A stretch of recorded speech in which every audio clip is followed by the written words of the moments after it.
All right, let's dive into Brené Brown's Daring Greatly. Sounds good. So you wanted to explore vulnerability and courage and all that good stuff, and really how to live what Brown calls a wholehearted life. Yeah. Yeah, definitely. And, Brown's work, it's really resonated with so many people. Oh, absolutely. It's incredible. Yeah, I think it's because she's giving us permission to be, human. Mm-hmm. With all of our flaws, it's okay to not be perfect. And that's kind of where this wholehearted living thing comes in, right? Exactly, yeah. It's not about striving for some, impossible ideal. It's more about embracing who we are, right here, right now. And Brown, she actually breaks it down into, 5 core ideas. It's love and belonging, cultivating worthiness, courage, compassion, and then, of course, vulnerability. Okay, love it. She argues that they're all kind of connected and that vulnerability is, the key that unlocks all of them. I'm already hooked. Yeah. Gotta say, but vulnerability, that word, it can be a little, I don't know, intimidating maybe. Makes some people a little uncomfortable. Yeah, for sure. I mean, we're kind of conditioned to see it as a weakness, right? Right, something to hide. Yeah, don't let them see you sweat. Exactly. But in Daring Greatly, Brown really challenges that. Yeah. Yeah, she completely flips the script. Okay. She says vulnerability, it's actually a source of strength. I mean, when you think about it, when we let ourselves be seen, really seen for who we are, that's when we can truly connect with people. Exactly. Have those really meaningful experiences. So then the times when we hold back, Yeah. are we missing out on something big? Could be. What if embracing vulnerability is actually the key to, I don't know, a more courageous and fulfilling life? That's exactly it. And it goes beyond just our personal lives, too. Oh, yeah. Brown's research shows that vulnerability is actually essential in leadership, for innovation, for creating a more compassionate world overall. Okay, wow, that's pretty powerful stuff. But, I mean, it's not easy to unlearn, years of being told to toughen up, right? Yeah. Don't be so sensitive. Right. And Brown talks about this scarcity mindset, this, constant feeling of not being enough. Yeah. It keeps us, stuck in this cycle of comparison and competition. And you mentioned social media earlier, and Don't get me started. I know, right? It amplifies all of that. Totally. It's we're bombarded with these images of perfect lives. Yeah. It makes it so hard to embrace our own, imperfections. Yeah, it makes you feel like you're always falling short. Right. And it's not just social media. It's this message we get everywhere. You got to be more, do more, have more. It's exhausting. It is. And it really keeps us from recognizing, I think, our own inherent worthiness, the fact that we are enough just as we are. Yeah, and that's really where the power of vulnerability comes in, when we can kind of let go of that need to be perfect, embrace our imperfections. We actually open ourselves up to, deeper connections. Yeah. More authentic experiences. It seems counterintuitive, but... Yeah, for sure. Yeah. But it's true. I'm starting to see that. But there are still these, these doubts, these voices in your head, saying vulnerability is weak, it's for, I don't know, wimps or whatever. Doesn't Brown address that directly? She does. Yeah, she lays out 4 major myths that keep us from, as she puts it, daring greatly. Okay, I like that. Yeah. And the first one, as you said, is that vulnerability is weakness. Right. But as we've been discussing, she argues that it's actually the foundation of courage, connection, creativity, all those good things. Like that Teddy Roosevelt quote, right? Oh, yeah. Man in the arena. Yes. The one about being in the arena, getting all dusty and bloody. It's about having the courage to show up even when you're not sure if you'll succeed. We admire that kind of courage in other people, but we don't always embrace it ourselves. Right. And the second myth she talks about is that some people are just immune to vulnerability. Like they're superhuman or something. Yeah, they just don't experience those messy human emotions. Right. But the truth is, we all experience vulnerability. It's part of being human. The difference is some people are just better at hiding it. So it's not about being invulnerable. It's more about learning how to handle those feelings in a healthy way. And then the third myth, she says oversharing is the answer.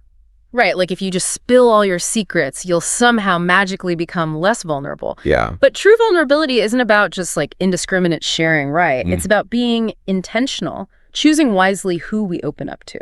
You're building trust, you're fostering deeper connections. Sharing with the people who have earned the right to hear your story. Exactly. And the last myth, that we can go it alone, that we don't need anyone. Oh, yeah, I'm an island kind of thing. Yeah, I can handle it all by myself. Yeah. But that's really harmful. Why? Because it isolates us from each other. We're wired for connection. And when we try to deal with all of life's ups and downs alone, it makes everything harder. So it's not just about being open with ourselves. It's about letting other people be there for us, support us. Yeah. And this is where Brown's work gets really profound. Okay. I'm intrigued. She identifies shame as the root of so many of our struggles with vulnerability. Shame, that feeling of not being worthy, not being enough. Like this dark cloud that kind of hangs over us, that keeps us from stepping into our full potential. Oh, absolutely. And Brown, she really dives deep into this. She uses this really powerful example in the book about the Soviet education system. Oh, wow. And how they used shame as a tool for control. It's chilling when you think about it, but it shows just how pervasive shame is in our culture.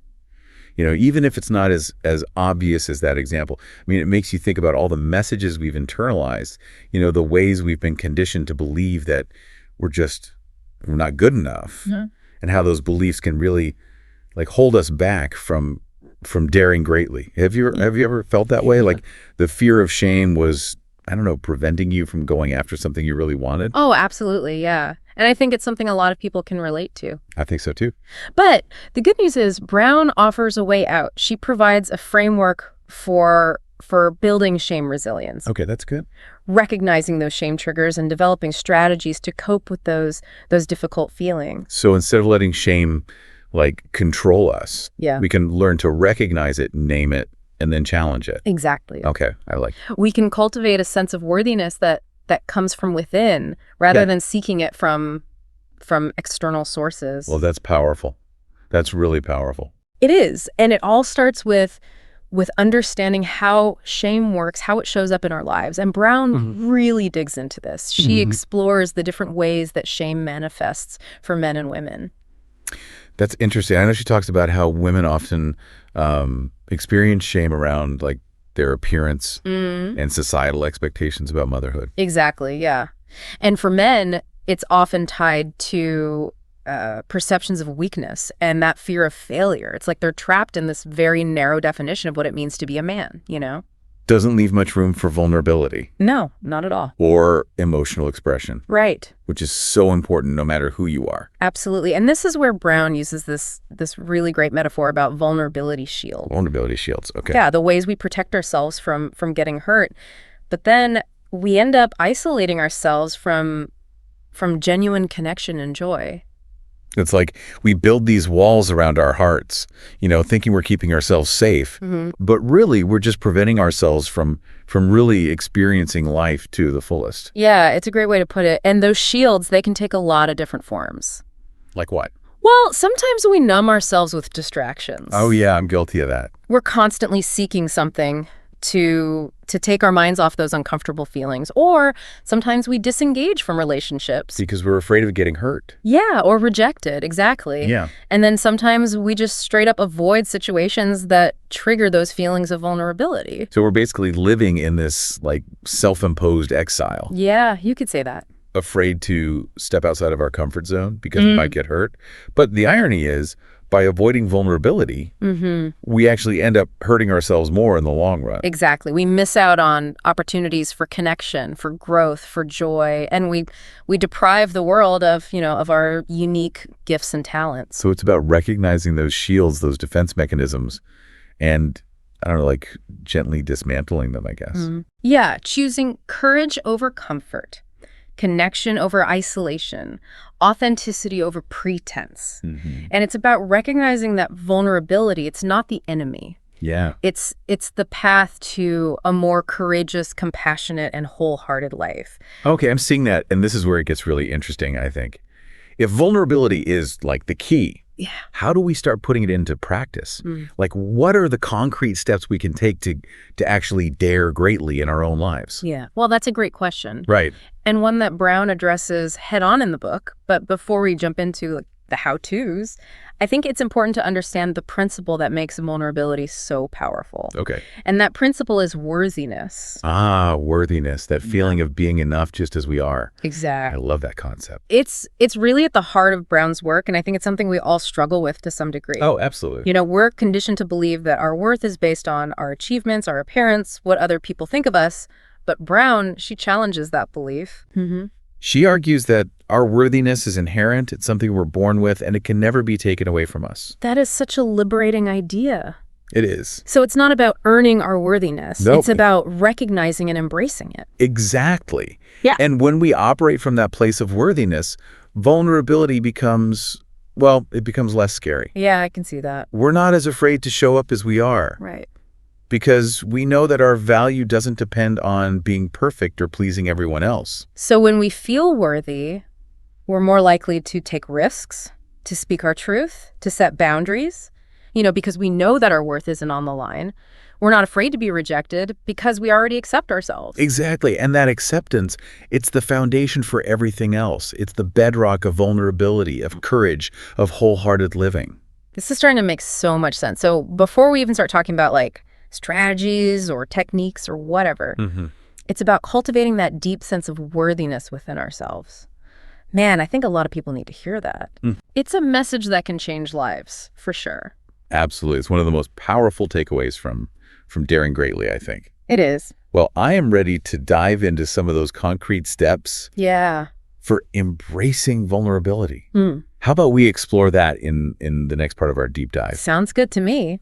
We'll uncover some practical tools and strategies that you can start using right away to cultivate more vulnerability and courage in your life. I can't wait. Stay tuned, because we're just getting started. Ready to explore some practical ways to bring more vulnerability into your life. Oh, yeah, absolutely. Okay, good.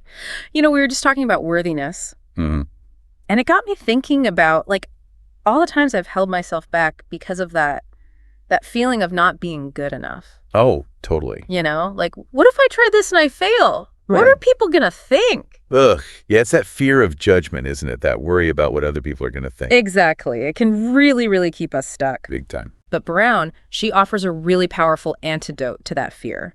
Courage. Courage. Wait, how does courage relate to vulnerability? Aren't they kind of like opposites? Well, that's what's so cool about Brown's work. She shows us that courage and vulnerability are actually two sides of the same coin. Okay. You can't have one without the other. True courage, it's not about being fearless. Right. It's about showing up and taking action even when we are afraid. So when we're willing to be vulnerable, to step outside our comfort zone, we're also being courageous. We're facing our fears and choosing to act anyway. Exactly. And that act of courage, that willingness to be vulnerable, it opens us up to a whole new world of possibilities. Allows us to connect with others on a much deeper level, to really pursue our dreams, and to live a more authentic and meaningful life. Okay, I'm on board with the idea that courage is essential, but how do we actually cultivate it? Where do we even begin? Well, Brown, she offers this roadmap for building courage. And it starts with recognizing and challenging those shame triggers that we were talking about earlier. Right, those thoughts, those situations, or even people that bring up that feeling of not being good enough. Right, you want to hide or just disappear. Yeah, totally. It's like our inner critic just goes into overdrive, just starts spewing all this negativity. Exactly. So step one is awareness. Just start paying attention to those triggers. What sets them off? What are the patterns in your thinking or your behavior? Once you start to identify those triggers, you can begin to challenge them. So instead of just accepting those negative thoughts as the truth, we can question them. Yeah. We can ask ourselves, is this really true? Is this thought even helping me? Or is it just my inner critic trying to, sabotage me? That's it. It's about learning to reframe those thoughts. Okay. Choose more empowering, compassionate beliefs. And this takes practice, of course, but it is a skill that can be learned. Brown also talks about the importance of practicing gratitude as a way to combat shame and cultivate courage. Gratitude. I love that. Yeah. It's so easy to get caught up in what's wrong, what we're lacking, what we need to fix. But when we can shift our focus to what we're grateful for, it can really change our perspective. It's powerful. And it doesn't have to be complicated, It can be as simple as taking a few minutes each day to write down 3 things you're grateful for, or expressing appreciation to someone who has made a difference in your life. The key is to make it a regular habit. Yeah, I've noticed when I practice gratitude, even on those days when I'm feeling down or like overwhelmed, it really helps me feel more, I don't know, grounded, Yeah. hopeful. It's like those positive emotions create a buffer against the shame and the fear. Exactly. Gratitude helps shift our energy, Hmm. reminds us of the good things in our lives, helps cultivate a more positive outlook. And that positivity can fuel our courage, give us the strength to step outside our comfort zone and embrace vulnerability. So recognizing shame triggers, challenging negative thoughts, practicing gratitude, these is all part of building courage. What else can we do? Well, Brown also talks about self-compassion, about treating ourselves with the same kindness and understanding that we would offer to, like a good friend. Oh, self-compassion. Yeah. That's a tough one for me. I'm way harder on myself than I would ever be on anyone else. I think that's true for a lot of us. Yeah. We tend to beat ourselves up for our mistakes, For sure. dwell on our perceived flaws, engage in all that negative self-talk. But self-compassion is about breaking that cycle, Okay. offering ourselves the same grace and understanding that we would extend to someone we love. So instead of like berating myself for a misstep, Yeah. I can try to approach it with curiosity and kindness. Ask myself, what can I learn from this? Yeah. How can I grow from this experience? Exactly. And you can offer yourself words of comfort and support. Imagine what you would say to a friend who is going through something similar, and then say those same words to yourself. This is starting to resonate with me. By being kind to ourselves, we create a safe space within ourselves to be vulnerable and to grow. And that safe space, it's essential for daring greatly, because when we're constantly criticizing and judging ourselves, it's hard to have the courage to step outside our comfort zone and risk failure. This makes me think about all the times I've avoided doing something because I was afraid of not being good enough. Like I would talk myself out of it before I even gave myself a chance. Yeah, it's a common pattern, and it often stems from a lack of self-compassion. But when we start to treat ourselves with kindness and understanding, we open up the possibility for greater courage and creativity. This is really making me think about my relationship with myself. It's like, if I'm not being kind to myself, how can I expect to be kind to other people? That's a profound insight. Yeah. Self-compassion is the foundation for compassion for others. When we're able to embrace our own imperfections, we're more likely to accept the imperfections of others. And that acceptance Yeah. is what creates space for genuine connection. It allows us to build relationships based on authenticity and empathy. Absolutely. And that brings us to another important aspect of cultivating vulnerability: boundaries. Oh, yes, boundaries. Yeah. That's something I've been working on lately. It's about, like, knowing what I'm willing to tolerate and what I'm not, and then communicating those limits clearly and respectfully. That's a great definition. And boundaries, they are essential for protecting our emotional well-being and for creating healthy relationships. When we have clear boundaries, we're less likely to get resentful, overwhelmed, burned out. Yeah, I've definitely noticed that when I don't set boundaries, I end up feeling like depleted, resentful. It's like I'm giving away too much of myself and not leaving enough for me. It's a common experience, and it's a sign that we need to reevaluate our boundaries. They aren't about being selfish or controlling. It's about honoring our needs and creating a sustainable way of being in the world. And it's about respecting the needs of other people. Yeah. You know, it's a two-way street. Exactly. And when we're able to set healthy boundaries, it actually creates more space for vulnerability in our relationships, because we're not afraid of getting hurt or taken advantage of. We know that our needs will be respected. This makes me think about all the times I've said yes to things I didn't really want to do, just to, like, please other people, avoid conflict. Like, I was sacrificing my own well-being just for the sake of, you know, keeping the peace. It's a common pattern, but it's not sustainable in the long run. It's important to remember that saying no is a complete sentence. We don't owe anyone an explanation for why we're choosing to protect our time, our energy, our emotional well-being. That is so liberating. I'm starting to see how boundaries can actually empower us to be more authentic and vulnerable in our relationship. Exactly. And this brings us to another important aspect of Brown's work: the role of vulnerability in leadership. Ooh, now this is where things get really interesting. Because when we think of, like, traditional leadership, we often think of, you know, strength, authority, control. But Brown challenges that model. She does. She argues that true leadership, it's not about being in charge or having all the answers. Right. It's about creating a space where people feel safe to be themselves, to share their ideas, and to take risks. It's about leading with vulnerability, with authenticity, and with a willingness to admit when we don't have it all figured out. And this kind of leadership can be incredibly powerful because it creates a culture of trust, collaboration, and innovation. When people feel safe to be vulnerable, they're more likely to share their ideas, to speak up when something's wrong, and to support each other. I can totally see how that could transform a workplace. But it also seems like a pretty radical departure from the way a lot of organizations operate. Yeah. It's like we're conditioned to believe that leaders need to be strong and infallible, that they can't show weakness or uncertainty. It's a deeply ingrained belief, but it's one that Brown challenges head-on. She argues that vulnerability is actually essential for effective leadership. It allows leaders to connect with their team on a human level, to build trust, and to foster a culture of learning and growth. This makes me think about the leaders I've admired most. They weren't the ones who pretended to have it all together. They were the ones who were willing to be real, to admit their mistakes, and to ask for help when they needed it. Exactly. Those are the leaders who create a sense of psychological safety. A space where people feel comfortable taking risks and being innovative because they know it's okay to fail, to learn, and to grow. And that kind of environment can lead to incredible breakthroughs, both for individuals and for organizations. Absolutely.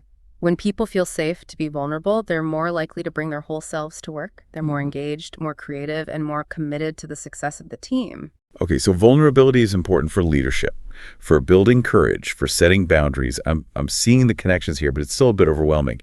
How do we actually start putting these ideas into practice in our daily lives? Well, the good news is vulnerability is a muscle that we can strengthen with practice.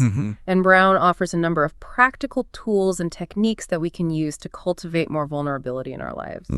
I'm all ears. Let's dive into some of those tools. Okay, one of the most powerful tools is something we've already talked about: gratitude. Okay, gratitude. When we focus on what we're grateful for, it shifts our energy away from scarcity and fear and toward appreciation and abundance. And that shift can make us more willing to be vulnerable. I can see that. When I'm feeling grateful, I'm less likely to worry about what other people think or to be afraid of making a mistake. It's like gratitude gives me the courage to just be myself, even if that means being imperfect. Exactly. So one practical step you can take is to make gratitude a regular practice in your life. Whether it's keeping a gratitude journal, writing thank you notes, or simply taking a few moments each day to reflect on the things you're grateful for, the key is to make it a consistent habit. I love that. And it doesn't have to be a big production. Yeah. Even just pausing for a moment to, appreciate the warmth of the sun on my skin or the taste of my morning coffee. It can make a difference. Absolutely. It's about bringing awareness to the good things in your life, no matter how small they may seem. Another powerful tool for cultivating vulnerability is mindfulness. Mindfulness. I've heard a lot about that lately. It's about paying attention to the present moment without judgment, right? Exactly. And it can be a really powerful tool for working with shame and fear. When we're mindful, we're able to observe our thoughts and feelings without getting swept away by them. We can notice those negative self-talk patterns and choose to respond with kindness and compassion instead of judgment and criticism. So instead of just believing everything my inner critic tells me, I can simply observe those thoughts and let them pass without getting, hooked into the drama. That's it. It's about creating space between our thoughts and our actions and choosing how we want to respond. And mindfulness can also help us to connect more deeply with our bodies and our emotions. When we're in tune with our physical sensations and our emotional landscape, we're more likely to recognize our needs and set healthy boundaries. It's like mindfulness gives us the tools to be more self-aware and to make choices that are aligned with our values and our well-being. Exactly. And that self-awareness, it's essential for daring greatly, because when we know ourselves well, we're more likely to trust our instincts, set healthy boundaries, make choices that are in alignment with our authentic selves. This is making me think about the times when I've ignored my intuition or pushed myself beyond my limits. It's like I wasn't paying attention to the signals my body and mind were sending me. It's a common experience, but mindfulness can help us to tune in to those signals and to make choices that honor our needs. And speaking of honoring our needs, another powerful tool for cultivating vulnerability is creativity. Creativity. Now, that's something I've always loved. Yeah. But I haven't always made time for it. Life gets busy. I hear you. But creativity, it's essential for our well-being. It allows us to express ourselves, to connect with our inner world, and to tap into a sense of playfulness and joy. And those qualities can make us more resilient in the face of challenges and more open to vulnerability. So it's not about being a professional artist or musician or whatever. Right. It's about finding ways to express ourselves authentically, whether it's through writing, painting, dancing, gardening, anything that brings us joy. Exactly. It's about giving ourselves permission to play, to explore, to create without judgment. And that freedom can be incredibly liberating and empowering. I love that. It makes me think about how often I get stuck in my head, overthinking everything. Yeah. But when I'm engaged in a creative activity, I feel more present, more alive, more connected to myself. That's the magic of creativity. It helps us to tap into a different part of ourselves, a part that's often overlooked in our busy, goal-oriented lives. This is making me want to dust off my paintbrushes and get back to creating. I've been neglecting that part of myself for too long. I encourage you to do it. And remember, it's not about creating masterpieces. It's about the process, the joy of expressing yourself, and the connection you feel to your own creativity. Okay, I'm inspired. So gratitude, mindfulness, creativity, these are all such powerful tools for cultivating vulnerability. What else can we do? Well, another important practice is to cultivate self-compassion, which we talked about earlier. Remember, it's about treating yourself with the same kindness and understanding that you would offer to a good friend. Right. No more beating myself up for my mistakes or dwelling on my perceived flaws. Exactly. Instead, try to approach yourself with curiosity and compassion. Ask yourself, what can I learn from this experience? How can I grow from this challenge? And offer yourself words of comfort and support. It's like being your own best friend. That's a beautiful way to put it. And remember, self-compassion isn't about letting yourself off the hook or making excuses for your behavior. Okay. It's about holding yourself accountable while also recognizing that you're worthy of love and forgiveness. This makes me think about the times when I've felt ashamed or embarrassed about something I've done. It's like I held on to that shame for way too long. Shame can be a really powerful and debilitating emotion, but when we practice self-compassion, we can start to release the grip of shame and move toward healing and forgiveness. So self-compassion is about accepting ourselves, flaws and all. It's about recognizing that we're all works in progress, and that's okay. Beautifully said. And that acceptance, it's the foundation for vulnerability and courage, because when we can accept ourselves, we're less afraid of what other people are going to think. We're free to be ourselves, even if that means being imperfect. This is so powerful. And it makes me realize that embracing vulnerability isn't just about changing our behavior. Right. It's about changing our relationship with ourselves. You've hit the nail on the head. It's about cultivating a deep sense of self-love and acceptance, and then allowing that love to radiate outward into our relationships and into the world. I love that. So as we wrap up this part of our deep dive, what's one key takeaway you want to leave with our listeners? Remember that vulnerability is a practice, not a destination. Okay. It's something we cultivate day by day, moment by moment, and it's a journey that is well worth taking. That's a beautiful reminder. And it gives me hope that even though embracing vulnerability can be challenging, it's ultimately within our reach. Absolutely. And the rewards are immeasurable. Greater connection, deeper joy, and a more meaningful life await those who dare to be vulnerable. Okay, I'm ready to keep exploring this. Let's move on to the next part of our deep dive and see what other insights Daring Greatly has to offer. As we've been talking about all these practical tools for cultivating vulnerability, it's really hitting me how interconnected everything is. Yeah, there's this really beautiful synergy, I think, between gratitude, mindfulness, creativity, self-compassion, and boundaries. They all support and reinforce each other. Right. It's like they create this this upward spiral. Yeah. When we practice one of these tools, it makes it easier to practice the others. And the more we practice, the more we strengthen our capacity for vulnerability and courage. Exactly. It's a virtuous cycle. And the benefits, they extend far beyond just our personal lives, too. Oh, really? Oh, yeah. Brown's research actually shows that vulnerability is essential for creating a more compassionate, just, and equitable world. Wow, that's a really powerful thought. Yeah.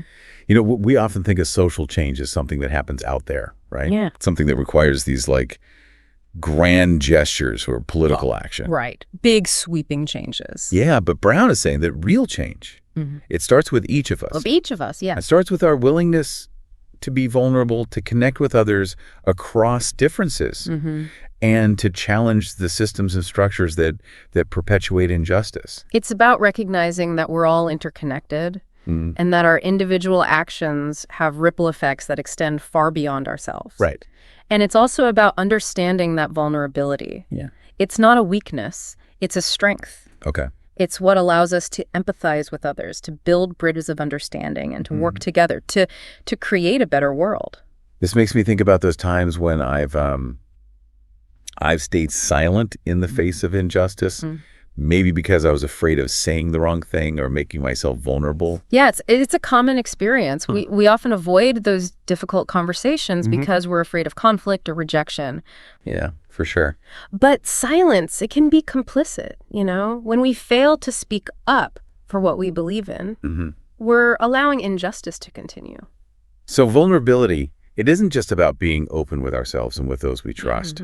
It's also about having the courage to speak truth to power, to challenge the status quo, and to advocate for a more just and equitable world. Exactly, and it doesn't have to be about, grand gestures. It can be about small, everyday acts of courage, like speaking up when you witness someone being treated unfairly, or using your voice to amplify the voices of those who are marginalized. Right. It's about recognizing that we all have a role to play in creating a more just and compassionate world. And it starts with our own willingness to be vulnerable, to show up as we are with all of our imperfections, to listen with empathy, and to speak with courage. This brings us back to something we talked about earlier, the role of vulnerability in leadership. Right. Brown argues that vulnerable leadership, it's essential for creating a culture of trust, innovation, and social responsibility. So it's not just about leading our teams effectively, but also about leading with a sense of purpose and a commitment to making a positive impact on the world. Exactly. Yeah. Vulnerable leaders, they are those who are willing to be transparent about their values, to acknowledge their mistakes, and to seek feedback from others. They create a space where people feel safe to share their ideas, to challenge the status quo, and to work together to create something better. And they inspire others to do the same, They model the courage and compassion that are essential for building a more just and equitable world. I'm starting to see how vulnerability is woven into the fabric of everything. Our personal lives, our relationships, our work, even our role in society. It's true. Vulnerability, it's the key to unlocking our full potential, to experiencing deeper connections, and to creating a world that we're proud to be a part of. So as we wrap up this deep dive into daring greatly, what's one final thought you want to leave with our listeners? Remember that vulnerability, it's not a weakness, it's a superpower. It's the source of our greatest strength, our deepest connections, and our most meaningful contributions to the world. Beautifully said. And I think that's a perfect note to end on. Thank you so much for joining me on this journey of exploring vulnerability. It's been a pleasure. And remember, dare greatly, my friends. Embrace vulnerability and watch your life transform